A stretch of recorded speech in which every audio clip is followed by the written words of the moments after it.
Hello, in this lecture, I try to clarify the Lewis model, and it is a it is a it is a developmental model, and it is not possible to talk about employment policy in less developed countries without knowing how underutilized, or you can say the surplus labor, can be used in development strategy. So here is the two concept. One is the Knox and another is the Lewis. So as there is surplus or underutilized labor, as far as the Knox thought is concerned, so this surplus labor should be used in labor intensive project. On the contrary, if you consider the Lewis model, in that model there is capitalist sector, that is the industry. This surplus labor should be used in the industrial sector. So here is the difference between the Lewis and the Knox. The Lewis model has formally presented the process. It is actually presented the process of emergence of a money economy. Okay, from where? From the agricultural sector, from the subsistence state. Lewis Lewis's ultimate aim. What is his aim? Lewis' aim was to give importance the crucial role of the capitalist surplus. What is the capitalist surplus? The difference between the total output and waste payment. Total output and waste payment in the development process as the classical model. Classical model, here is the Ricardian model. Okay, so now the Lewis model presented the emergence of money economy from the subsistence state, as I have mentioned. In the Lewis model, the importance was given to the capital surplus, and capital surplus is the key of the development process. Okay, it is, you can say, a classical model. As far as the assumptions of classical models such as the Ricardo,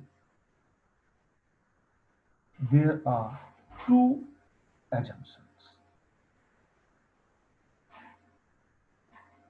Agriculture sector is subject to diminishing returns and surplus labor. Diminishing law of diminishing returns means keeping other factors of production constant. If you increase one factor, then the productivity of the factor will decrease. This is the diminishing returns. And surplus labor, you can find the surplus labor in the agricultural sector, that is the underutilized labor. According to Lewis, to have steady growth in agriculture sector, industrial sector must be focused. Okay, industrial sector must be focused. If you like to have steady growth in agricultural sector. Okay, so industry should be focused. The way through which this can be done, you can find the way in the Lewis model. You can find the way in the Lewis model. In the industrial production, in the Lewis model, the industrial production depends upon three factors. Three matters are there. What happens to the agricultural productivity? What happens to the agricultural productivity? This should be considered. This should be considered. What happens to the agricultural productivity if, for example, if the indus- industrial development is there, rapid development is there, so there is a demand, huge demand in the industry, and as a result, there is a agricultural ag- demand in the agricultural sector. So there is a prevention of terms of trade. Okay, so there is a prevention of terms of trade. Second one is the sectoral terms of trade. And third is the industrial profit. Industrial profit. The third is the industrial profit. If there is an industrial profit, then the industrial production will increase. More the profit is there, more the industrial productions are there.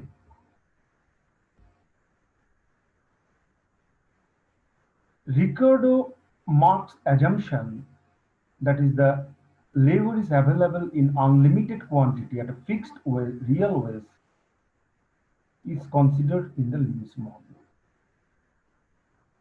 So assumption the labor is available in unlimited quantity at a fixed real wage is used in the Lewis model. Lewis did not consider the neoclassical assumption. The neoclassical assumption. Now, with the diagrammatic presentation, this model can be cleared in. You can find the clear concept here. Here you can find the two figures, the left-hand side figure and the right-hand side figure. This is the left-hand side figure and this is the right-hand side figure, okay? So along the vertical axis, we measure the marginal productivity of labor and wage rate, and along the horizontal axis, we measure the labor. In the same way, along these vertical axis, we measure the marginal productivity of labor and wage rate, and along this horizontal axis, measure the quantity of labor. This is the number of labor. So this is the subsistence wage, WS. This is the subsistence wage line. Okay.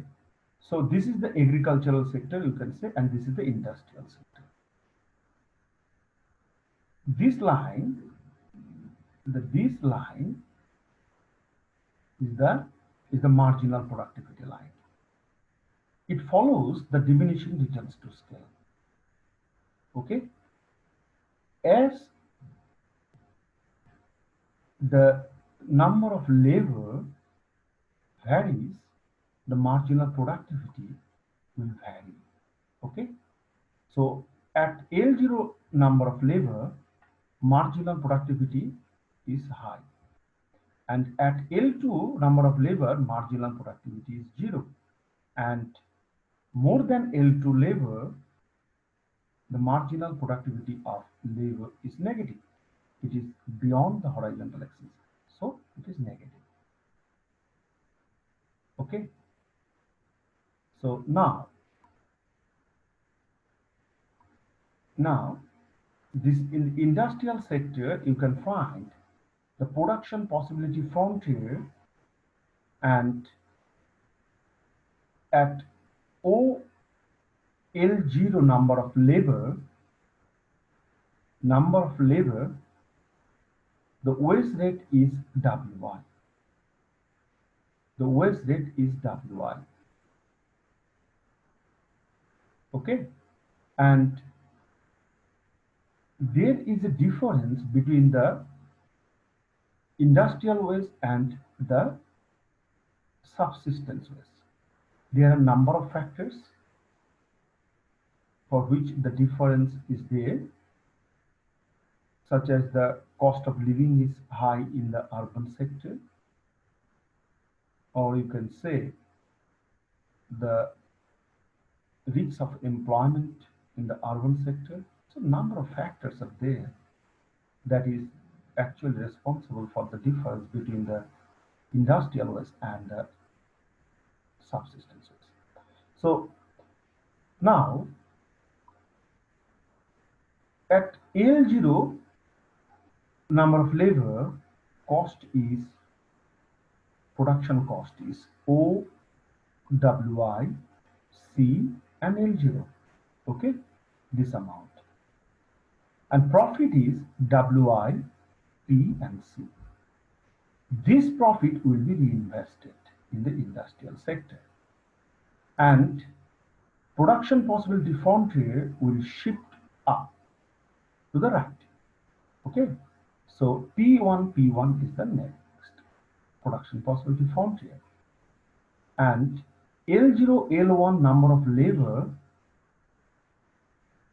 will be used for this. So this profit is responsible for the shifting of the production possibility frontier to the right. So here I can mention one thing, that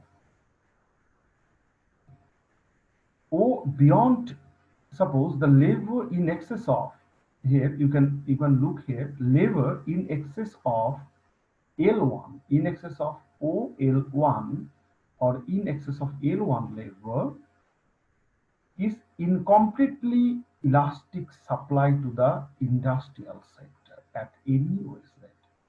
It is this amount of labor L1, L2, this amount of labor is incompletely elastic supply to the industrial industrial sector at any waste rate. Okay, it should be mentioned here. And so here the profit,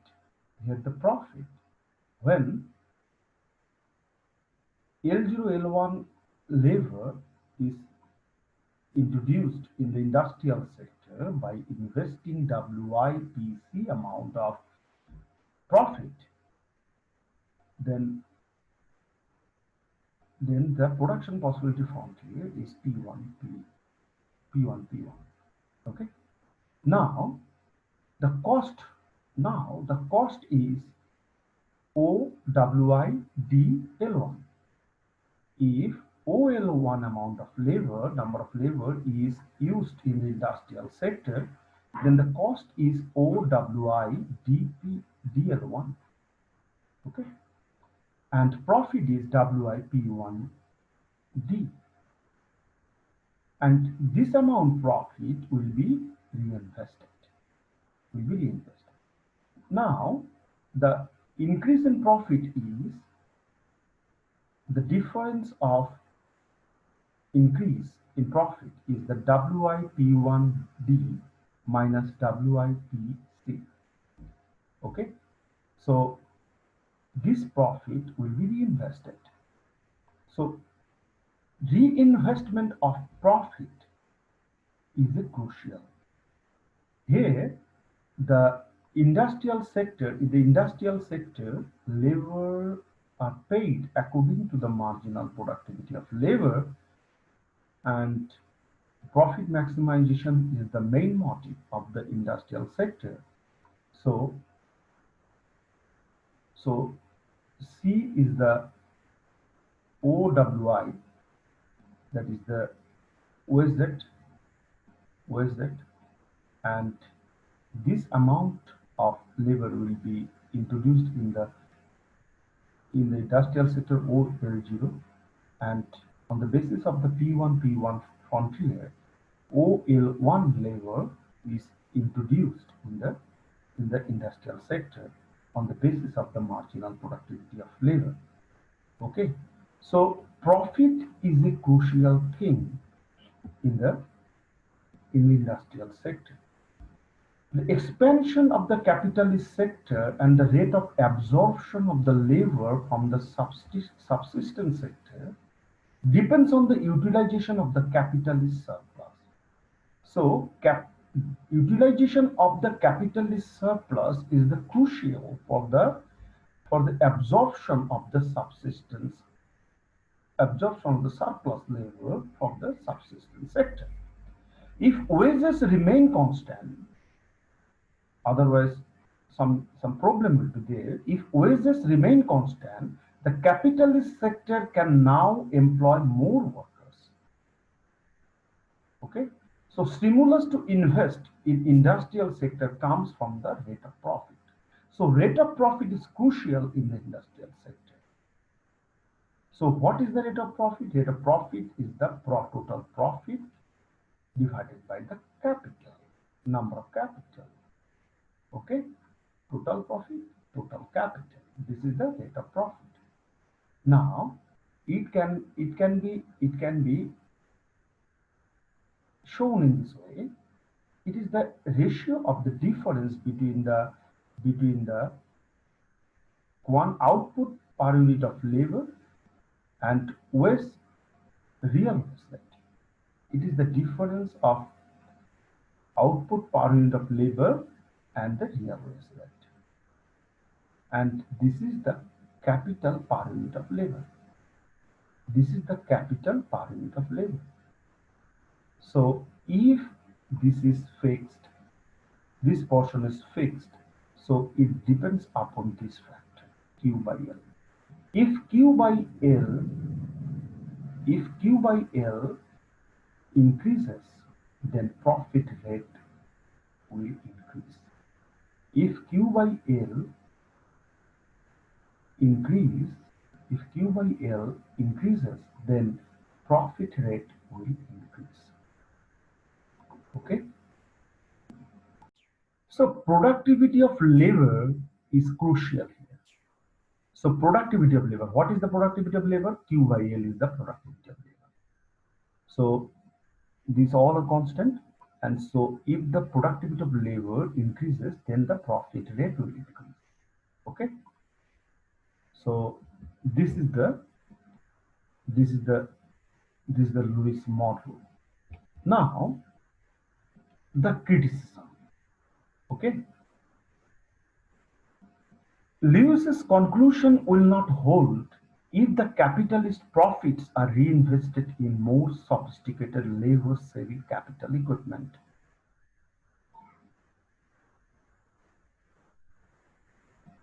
Reinvestment of capital is crucial in the Lewis model. But if the reinvestment of capital is in the sophisticated labor-saving capital equipment, then the problem arises. Then the problem will arise. Okay. So it is the it is the criticism. It is the criticism. Okay. There does not exist much surplus labor in rural areas, and also there is no full employment in urban areas. In practical, it is found that there does not exist much surplus labor in the rural areas. Okay. And also in the urban area, there is no full employment. Practically, you can find less surplus labor in the agricultural subsistence sector, and you can find there the seasonal unemployment. And in the urban sector, there is unemployment.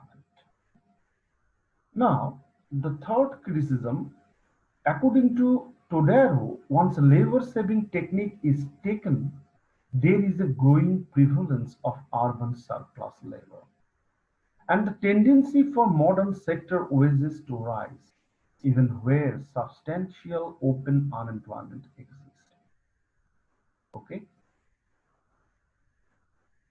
If the labor-saving technique is used, Todaro said that then there is unemployment in the urban sector. Okay. So tendency for modern sector wages to rise, even where substantial open unemployment exists. Now, the major drawback of the Lewis that it has neglected the importance of agricultural growth in sustaining capital formation in the modern industrial sector. If there is a demand of labor in the industrial sector, then there is a demand for agricultural goods. Okay? And as there is a demand for agricultural goods and there is a diminishing returns to scale, there is a increase in the price of the agricultural product, agricultural goods. As a result, the industrial wage rate will rise and profit will fall, and it will hamper the development process. It will hamper the development process. The next one is the Lewis believed that there was a trade-off between the growth and equality. Growth and equality, there is a trade-off. There is an inverse relationship. If there is a growth, there is inequality. There is inequality. If there is a growth, there is inequality. But this hypothesis has lost its relevance in the contemporary world. Okay? In the contemporary world, this hypothesis actually was rejected. The Lewis model suggests that inequality contributed to economic growth. Lewis argued that the surplus labor kept wages low and profits high.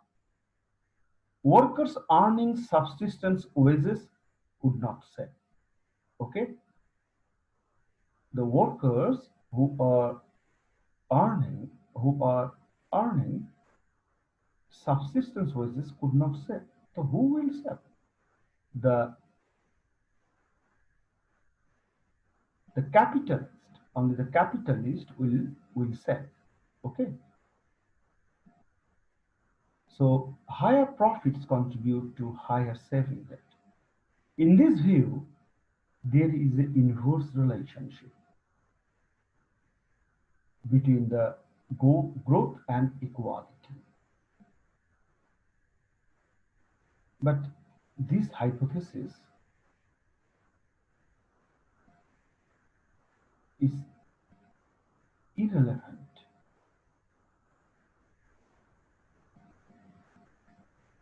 in the contemporary world. Okay? In the contemporary world.